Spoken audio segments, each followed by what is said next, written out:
guys. What's happening? How is everybody? We are the women of FWA on this lovely Tuesday. Welcome back, everyone. So today we wanted to bring up a couple of different topics, just kind of to touch up base on just networking at trade shows and stuff. And then we also wanted to talk about a little bit the feedback that we're getting from the live Q&As that we're getting and a recap of those. But before that, guys, we have today Brian Fredrickson and Grant Yap coming on. So thank you guys for being here today. Can you tell us a little bit? Can you tell us a little bit about Fence Bid that's coming out? Well, first I want to say thanks for having us. I feel like it's been minutes since I saw you. So we got Grant here. If any of you haven't met Grant, you probably saw him in some of the photos. He is the software engineer genius behind FenceBid. And you'll see this, if you haven't seen some of the posts, you'll see it at the Fence Show. I'm going to let him tell you a little bit about almost like your child. It's been here, huh? Pretty much. All right, Grant, introduce yourself and tell them a little bit about yourself, background. Right. So, hey guys, glad to be here. I'm Grant. I'm the guy working on FenceBid. So FenceBid is a software where we want contractors to be able to connect and make sure that they're able to send out bids to their customers. And we're looking to target a market that's more affordable, and we're trying to make it accessible. And that's one of our major points that we're trying to get with FenceBid. Our major goal is a really quick 5-10 minute onboarding. You don't have to go online and deal with weeks and weeks of training for all your staff just to get them to understand how do you create a bid and actually send it out to a client. We're looking at signing up on that day and sending out a quote in 5 or 10 minutes. Yeah, That's you're doing a great job.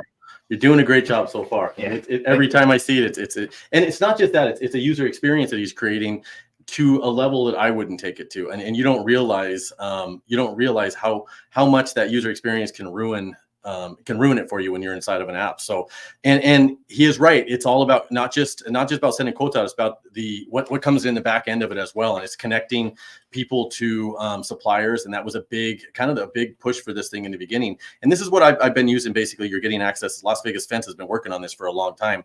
It's just Grant is finally the one that's making it work, because it's a mixture of all of my spreadsheets and everything. Yadira's seen me building and just endless amounts of time, like a lot of us have done, except putting it into one easy to use platform where you don't have to learn some of the Microsoft Office programs and all that to actually be able to create stuff that for me, it seems like it's easy to do because I spend my life in there doing it. You don't realize when I'm trying to train somebody that they got to learn an actual, they actually have to go and learn an actual software platform, another one, before they can even start doing it.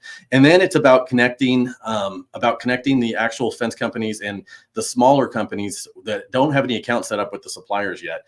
And I'll pull you up when I say, but what I mean by that is, actually, once you're actually in there, if you can see, you're going to be able to go in once you have your account set up with FenceBid, you're going to be able to go in there and check off through a list of suppliers that are set up with us, and check or uncheck which ones you want. Submit that off, and we're going to help connect you with the Master Halco, the Builder's Fence, and all the SAS, whoever it's going to be, whoever you're trying to connect with. We're going to help get you to the right person at that place and get your account set up, which has been a hurdle for a lot of smaller fence companies.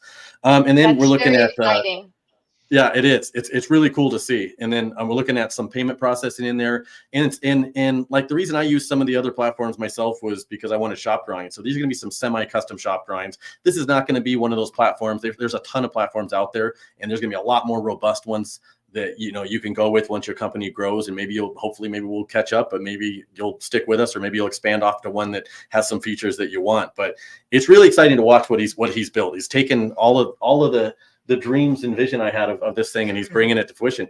Are we beta testing this yet? We're looking to start beta testing this month. So I think we've been making some really great progress. I've been trying to absorb as much as I can about the fence industry, and trying to make sure that the user experience is where it needs to be, especially for those who aren't the most experienced with using tech. It might be their first time using software, and FenceBid is our ideal of what the easiest kind of software can be for these smaller companies. Yeah. That's Yeah. fabulous. And Grant, can you tell us if you guys are going to be doing any education sessions at the Fence Show in September? Well, we're looking into it. Yeah, we won't be doing any actual education sessions. He's gonna be pretty busy actually in the fence bid booth. So Okay, so come check you guys out at the booth. You guys going to have a booth. So what can we expect to see at your booth? Right. So we're looking into setting up some tablets, mobile devices, laptops. We want attendees and the other exhibitors to check out FenceBid and give us some feedback. We want to see these people really interacting with what we've been trying to make for the past for all these months and weeks. We want the best feedback we can get because really our target here is the ideal user experience as well. Fabulous. So do you have people already signed up to be We beta do, testers? yeah. We do have some people. They've been contacting us. It's going to be at our email address, support@fencebid.com. So yeah, lots of good feedback. Really excited to start bringing this out to them. So people can still kind Very of sign up to maybe be beta testing? Yeah, send us an email. We'll try and get you a code in. I think you guys are gonna love it. Very exciting. Yeah, so I guess I was told by Susan I could hijack this show for the rest of it, or do that's what she said. She says, I can just stay on for the entire show since we're talking about trade shows, right? We are going to be talking a little bit about trade shows. So is there anything else you guys want to add before we take you off? I don't think so. I think I'm just appreciative you guys had us on. I know you guys asked us to come on and as an exhibitor at the show. So it's going to be interesting to be on both sides. It's funny that because we're on the side of actually throwing a trade show as well, but to be on the exhibitor side too. So I'm going to be real critical of you guys and how you take care of us in the booth. Awesome. Well, thank you guys for coming on, and we'll see you guys next time we have you guys on the show. Yep. Are you getting rid of us? Yes. Okay. I'm going to bring on Monica and Veronica. All right. We'll see you guys. Bring me back on if you need me. I'll be in the back. Okay. Yeah, Brian, we need you. Hey, ladies! I'm back. What'd you? Yay! Okay. Bye. Somebody block his buttons. Seriously. What's going on? How are you guys? Great. I was just really interested in that whole entire thing that they were talking about. That's really interesting. So can't wait till that goes live for sure. Yeah, I so love sign that. up Monica, to be you gotta get your hands on it. Call Brian and say, hey, how do I get in that beta testing? That's exactly what I was thinking. I'm like, Brian sounds like a really easy person to talk to. Maybe kind of like, hey, can I get a code? So, yeah, right? Really? But it's going to be Grant. Yeah, you'll talk to Grant. That's right. Grant, yes. I think Grant would be a lot more easier to talk to, and he might go ahead and actually give me a code. So Exactly. We know who to call around here. Yeah. So, Monica, it's been a little bit since we've had you on one of the Women of FWA lives. We're glad to have you. I was super excited to see you're like, yeah, I'm game. I was like, hee. Yes, I'm super excited too. Thank you for having me. I appreciate it. Absolutely. So, trade shows, Yadira. Trade shows. So, I guess I wanted to kind of touch base and go over the pros and cons of trade shows. I'm not exactly certain like how many trade shows a year you guys do, how big your organizations are, like how do you decide what staff to bring and what staff to hold back? Those are kind of the questions that I had.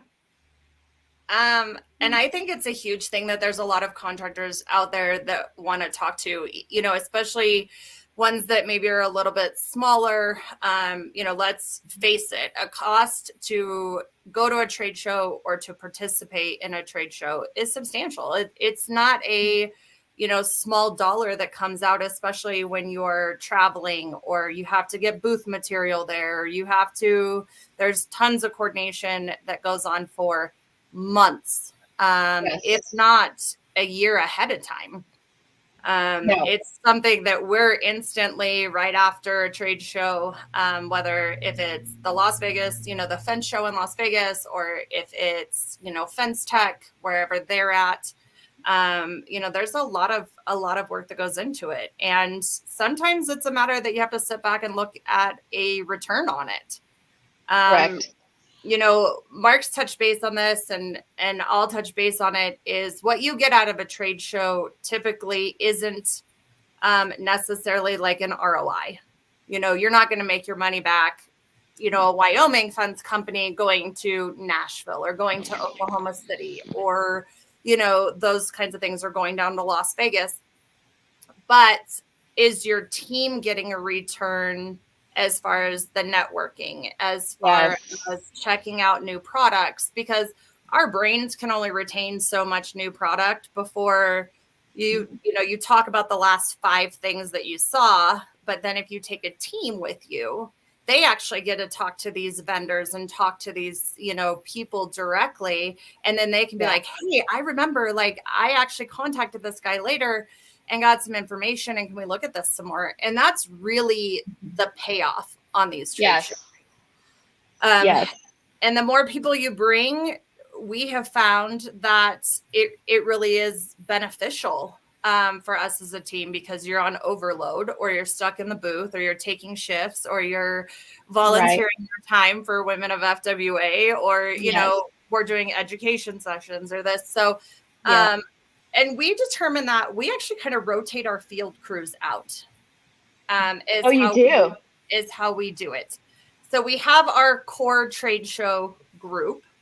And then we rotate on trade shows of who we're going to pull out of the field. And one of their perks of being part of the SWI team and their commitment and their dedication and hard work is that, hey, you get a week to go with us and experience these. I love that. That's actually very cool, because it's, for a larger organization, it gets very expensive to bring your entire team out. So I do love that you guys are taking your crews and you guys rotate them. I absolutely love that. How do you guys do it, Monica? We have not actually put one on. We've actually attended them. I've been privy to the one that Mr. Fence puts on, and that is a lot of work. They do the whole entire, the games part of it. Yeah. And that, just from setup, it's amazing how they bring their crew out to go ahead and put everything together. People just don't understand what it takes to go ahead and put one of these on, and how much work there is behind the scenes. My respects for those individuals, because it's a lot of work. It is a lot of work and a lot of money as well. So I've only been privy to that, and of course volunteering at the booth, right? So I think going out, taking time. So one of the things that James stated was, you know what? I'm part of we were able to go last year to one of the events, and then the event that we just previously went to, he's like, you know what? I'm going to take me an hour to go around and just talk to these individuals, to these vendors.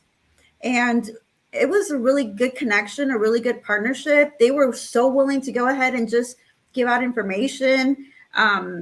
So, I think it's fantastic when you actually are a part of it and you actually go out and you talk to the vendors. A lot of people don't, they just stay behind, or they just, don't want to do whatever. But I think if you actually talk to them, you're going to find out a lot of good information. You have to. In my opinion, if you're going to attend a trade show, you're going to bring your staff. You want to get the most exposure out there. So the way you do it is you kind of have to force your team to get out there and network, to get out there and hand out their business card, to get out there and say, what do you guys do?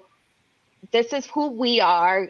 Can we, people remember faces. So sometimes we've actually been to trade shows where, Ryan might be going up to someone, and then they say, oh yeah, I spoke with somebody from your team earlier. So it's important for them to have to see you multiple times throughout the show. Might be annoying, but it's good. Yeah. And another thing as well, as you were mentioning it, just to go ahead and piggyback behind, is the fact that, Veronica, you give your staff some time to actually go do that. That is so important, because a lot of times we really get wrapped up. And if your booth is really, really busy because you've got monkeys and you're throwing them around everywhere, right? Monkeys and chickens. There you go. So, I mean, it can get really busy, but if you give them and you allow them some time, that's even better. So they don't feel guilty for taking that time out to go out and to visit the booth. So so that leads me into what Michaela is just saying. Trade shows are a whole new ball game, she says. I think it's super beneficial for guys apart from the cruise to be able to experience something outside of just working.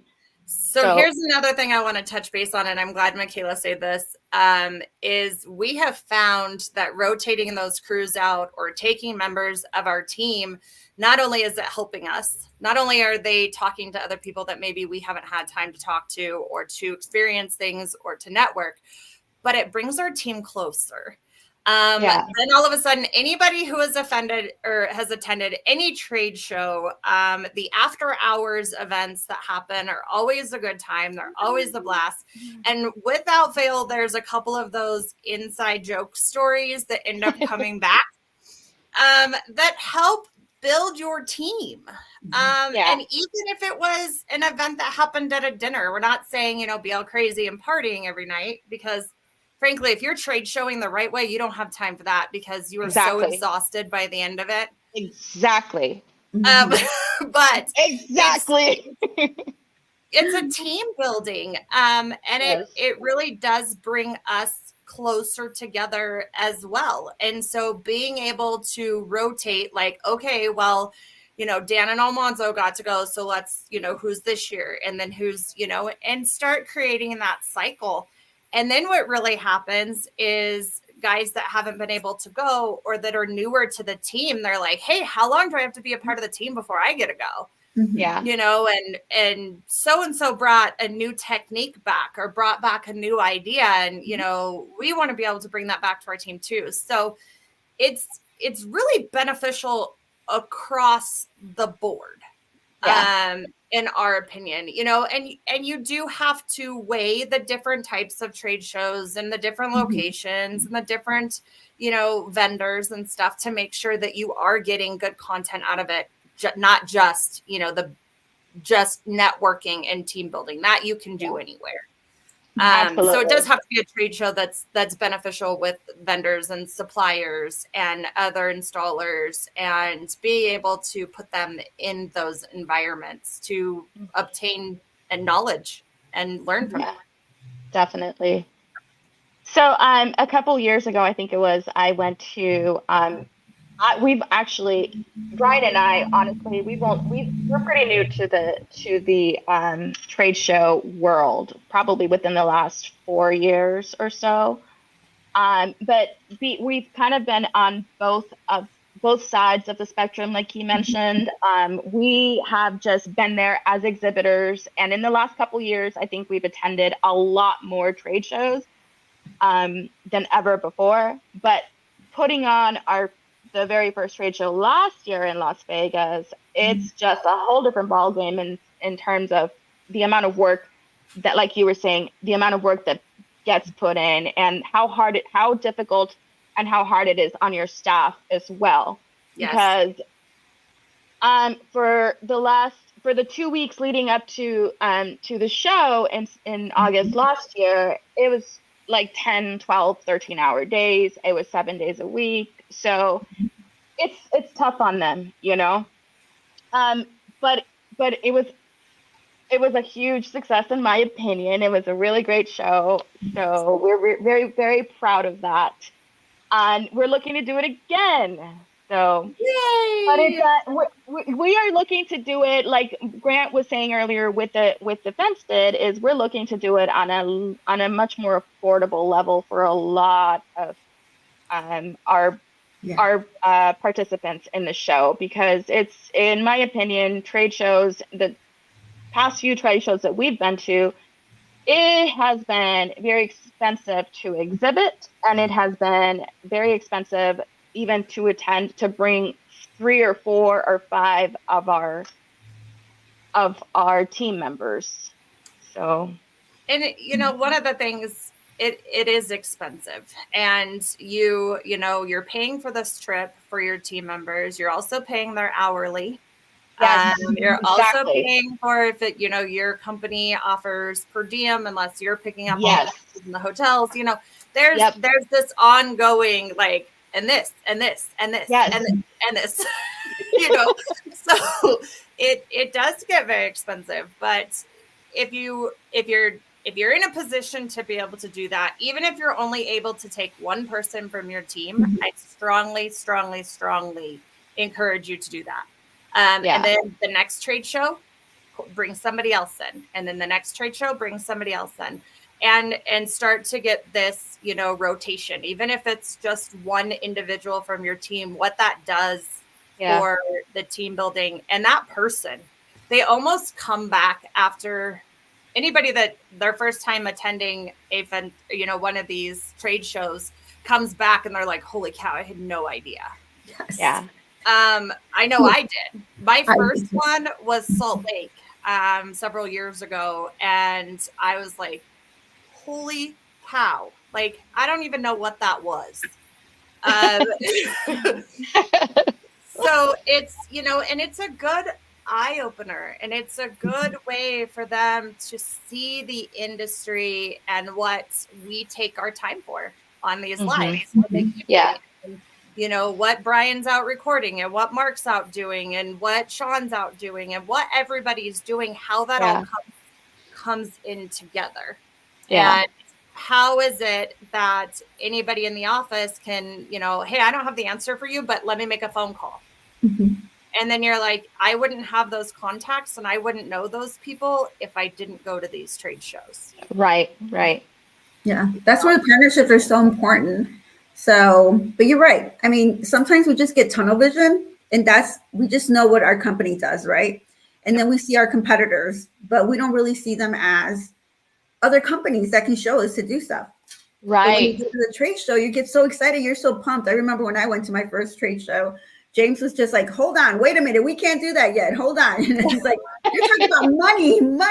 I'm like, we can do this. We can do that. Oh my gosh, this person gave me this card and this pamphlet and this brochure. And I'm like, let's do this. And he's like, hold on. So yeah, you get really pumped up because these individuals, they know what they're talking about. So they really know their material, and you just get so excited. Yes, I want to go ahead and buy that. It's like, no. Wait a minute. Let's rethink that one. I will tell you what, there is nothing like coming home from a trade show. You are exhausted. You feel like you have been run over with a Mack truck, but at the same time, you are so energized, like you just drank a case of Red Bull.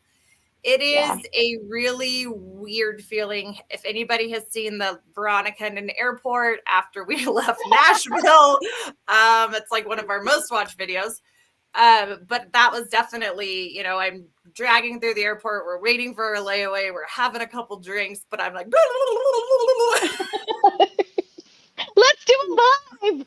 Yeah, like anybody that doesn't know the backstory to that, we were all on a group text. I'm like, come on, ladies, we're going live right now. And everybody's like, what? I'm like, right now, come on. I'll go by myself. But it's so refreshing, and it's just brings, out the fire again, and it, gets you motivated. And then a lot of us use the same suppliers. We use, the same things. I will preach to everybody. It opens your eyes. It opens your eyes to a whole world out there that you didn't know was out there. It even existed.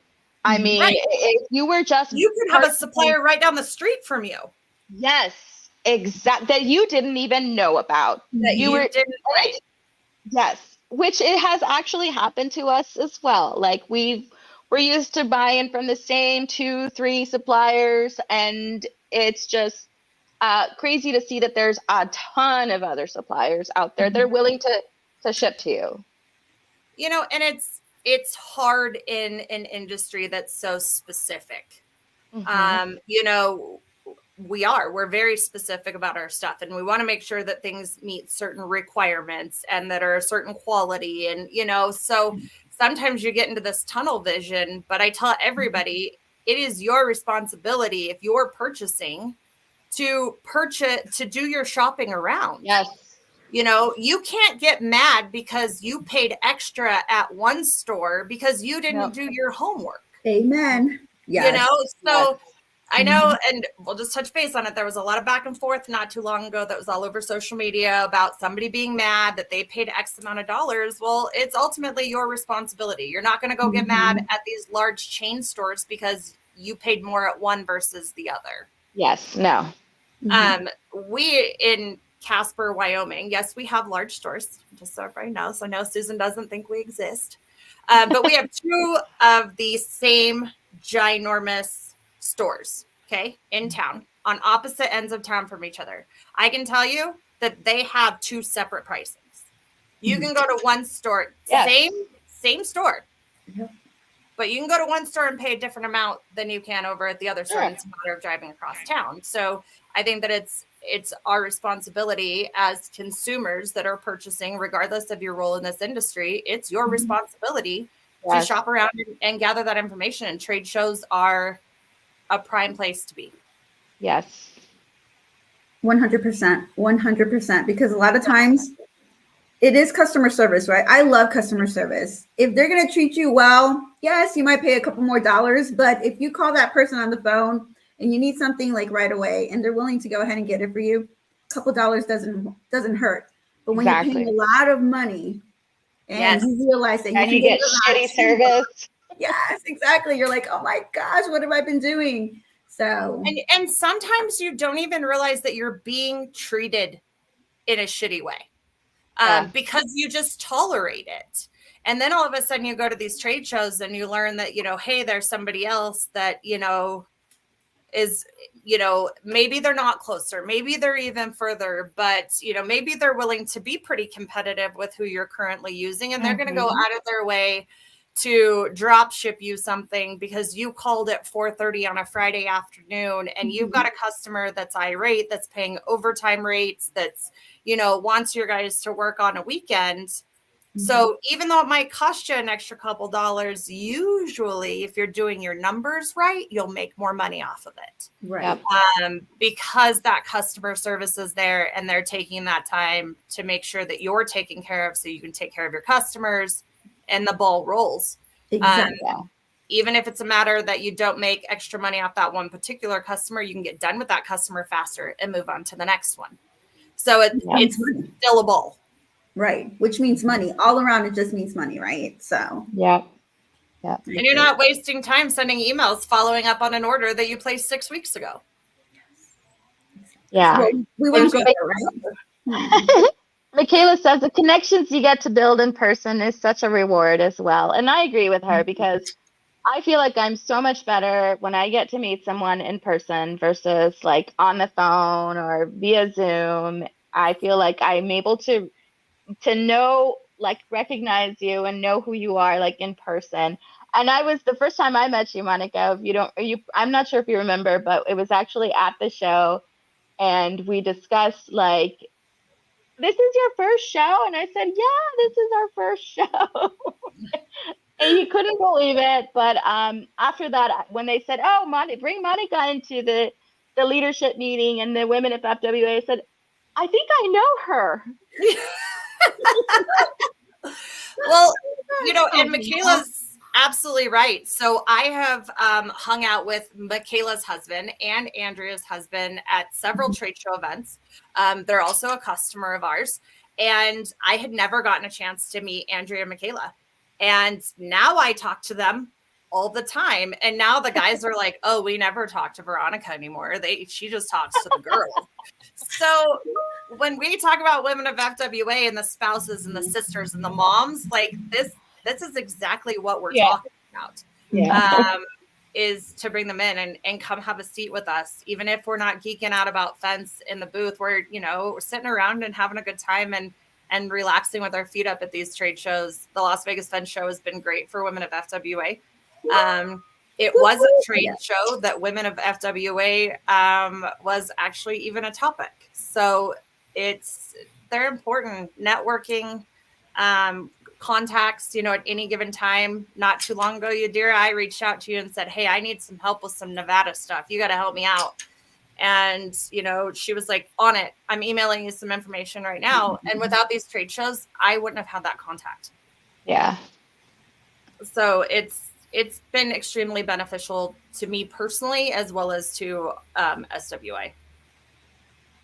That's great to hear, which leads me kind of into the same the other topic that we wanted to touch on this show before we go off, because Susan tries to limit us to like 30 minutes. But well, Brian took 15. It wasn't quite 15, but we're gonna say it was. Right?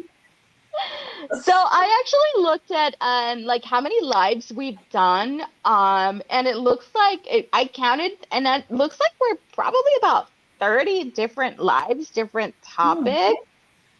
And that's really exciting. So I'm going to kind of go through some of them. If you guys haven't seen them, go to womenfwa.com under lives. You can watch all of them there. But it looks like some of the first ones that we did were like, when is enough enough?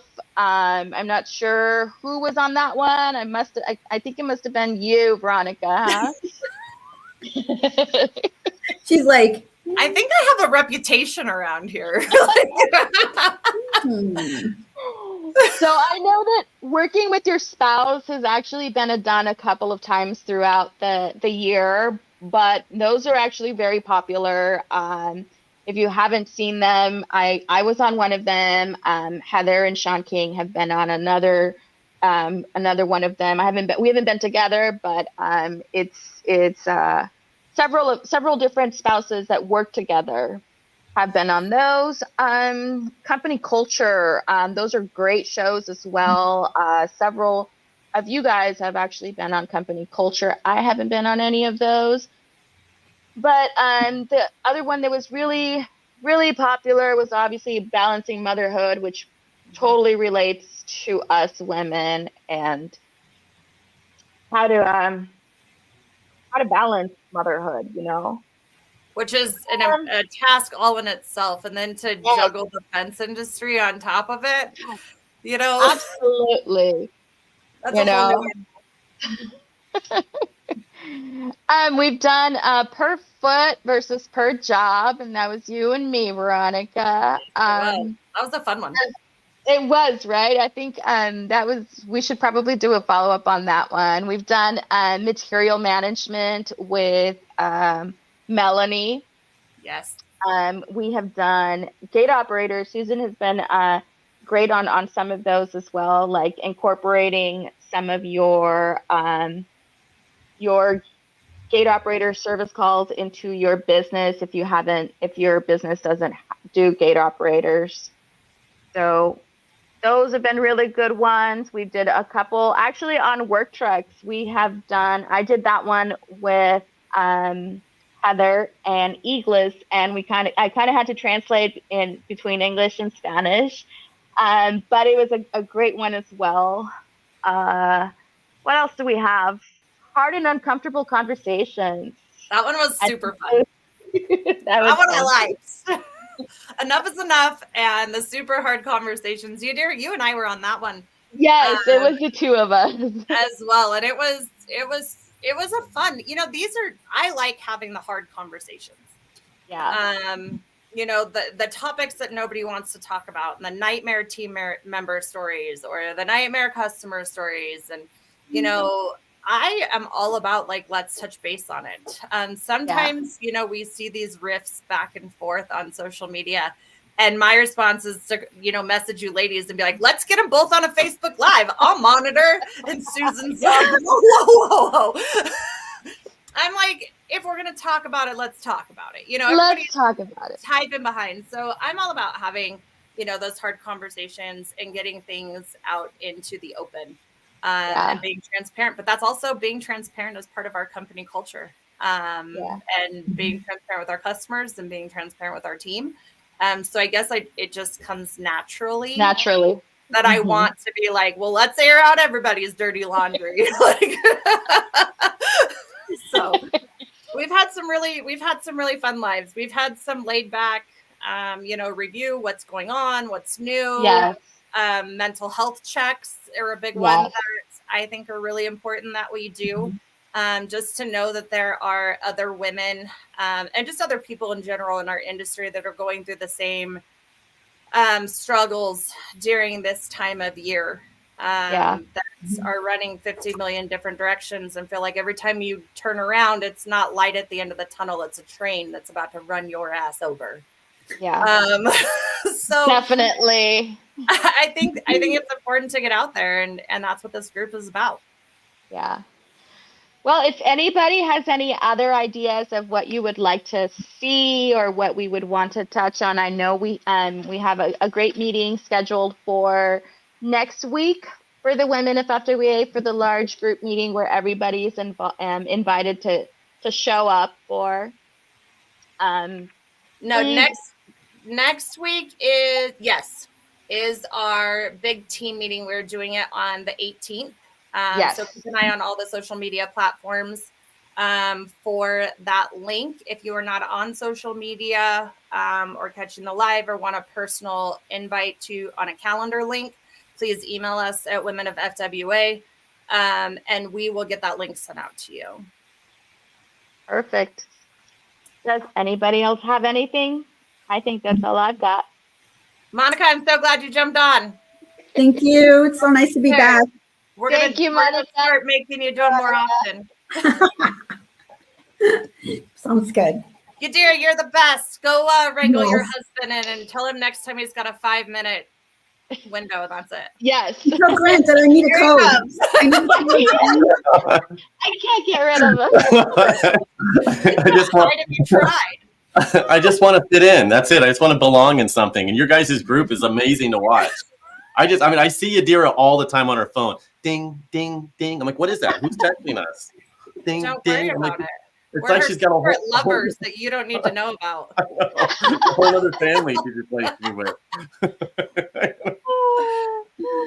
So shout out to Susan K. Worley in the background. She will not be shown because she was in the pool. Doesn't want to be shown on social media, but shout out to Susan K. Worley for being our Yes. background and our support on today's live. Thank We you, appreciate Susan. you. We love you. So everybody go have a fantastic evening. Thank you, guys. Thank you. We'll see you guys. See ya. Bye.